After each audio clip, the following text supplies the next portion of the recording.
اب رخ کریں گے کشمور کا، جہاں پر پولیس نے کامیاب کارروائی کرتے ہوئے 4 ملزموں کو بازیاب کرا لیا ہے۔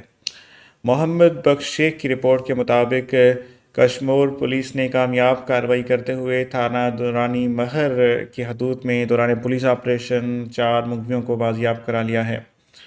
ڈاکو نے ہتھیاروں کی زور پر 4 دن قبل گوسپور کی حدود میں بگٹی قبیلے سے تعلق رکھنے والے 4 افراد کو اغوا کیا تھا، جن میں محمد جان ولد بہار خان بگٹی، برکت علی ولد مول خان بگٹی، بابر علی ولد محمد عمر بگٹی، بہرام خان ولد رضا محمد بگٹی۔ رات دیر سے کشمور پولیس نے تھانہ دورانی مار کی حدود سے کامیاب آپریشن کرتے ہوئے جو ہے انہوں نے بازیاب کرا لیا ہے۔ دوسری جانب پولیس کا کہنا ہے خفیہ اطلاع پر یہ کارروائی کی ہے۔ علاقے میں کارروائی کی پولیس اور ڈاکو میں شدید فائرنگ کا تبادلہ ہوا۔ ڈاکو 4 ملزموں کو چھوڑ کر فرار ہو گئے۔